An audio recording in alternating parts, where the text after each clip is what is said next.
More than an automotive icon, the 6th generation Ford Mustang is a thoroughly modern rear-drive performance coupe. But even great cars can benefit from a little mid-cycle update love. Hey, video editor, bust out that graphic.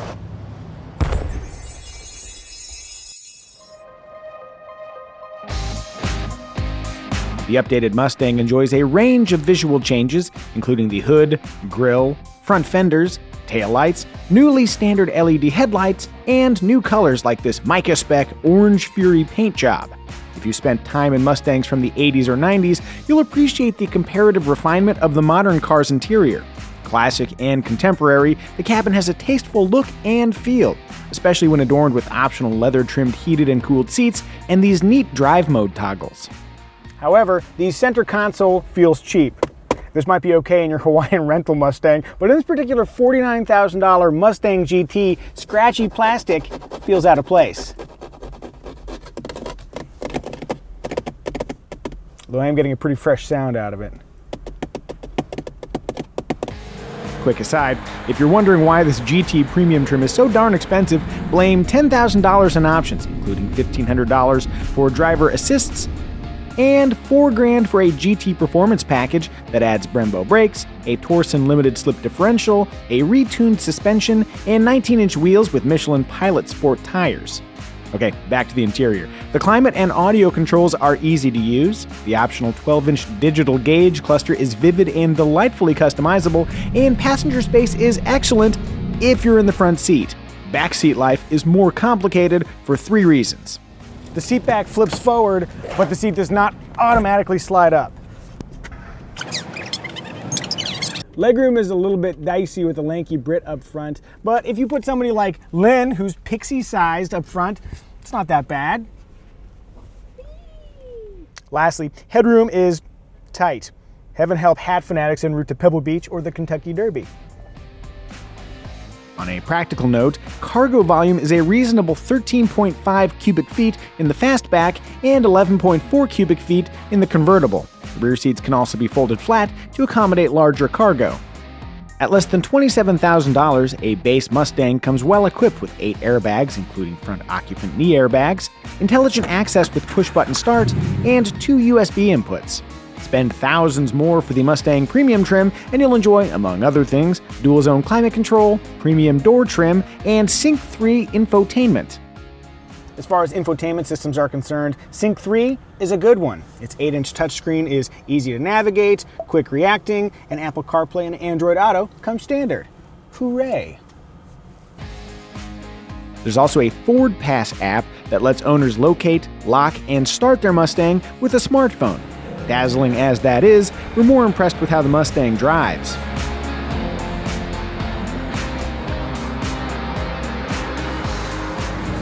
Unlike older Mustangs, this generation Mustang is utterly thrilled to turn.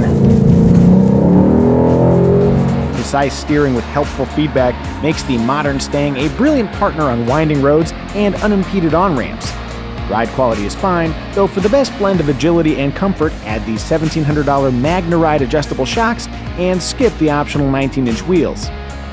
For customizing the Mustang's throttle response, transmission behavior, and stability control settings, the premium trim offers several driving modes.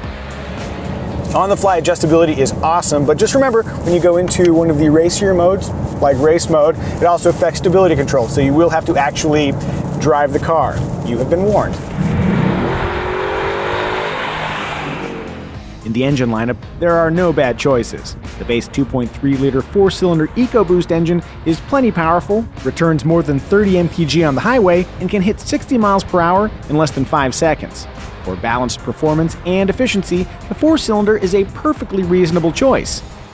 But who wants to make the reasonable choice?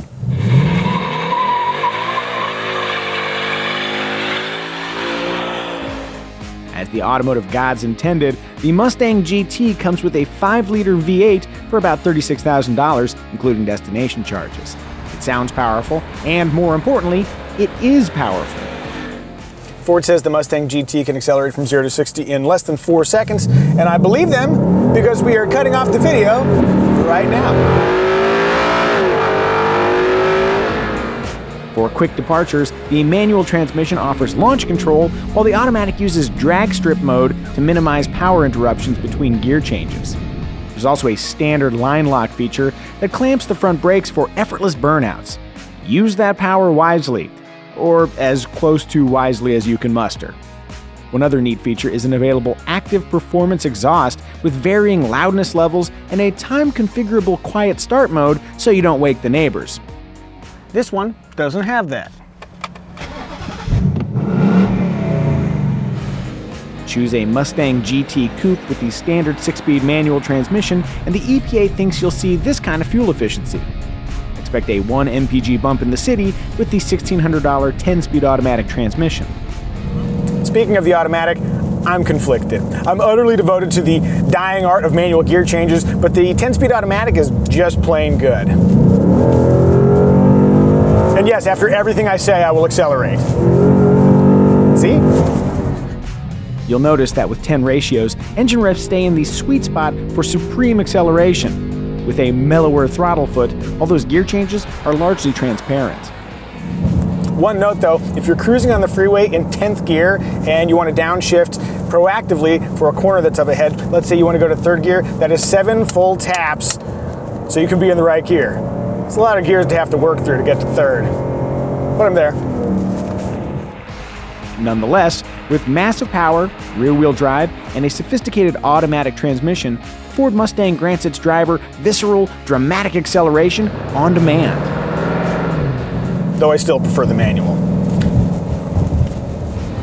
For even more visceral Mustang action, look to the $58,000 Shelby GT350, which boasts a track-ready suspension and a 526 horsepower, 5.2-liter flat-plane V8.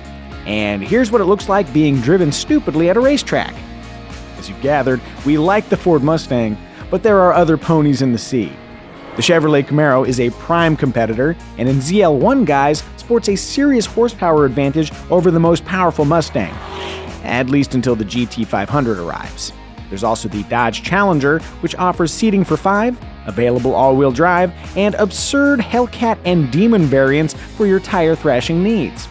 If you're open-minded, I suppose the Mustang might also rank as a value-priced alternative to the BMW 4 Series or Audi A5. Competition aside, the Mustang is something special, not just because of how it drives or looks, but for what it represents.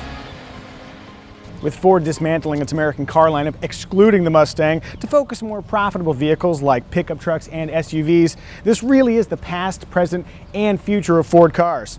I guess if you're going to make only one car, it may as well be a wicked coupe.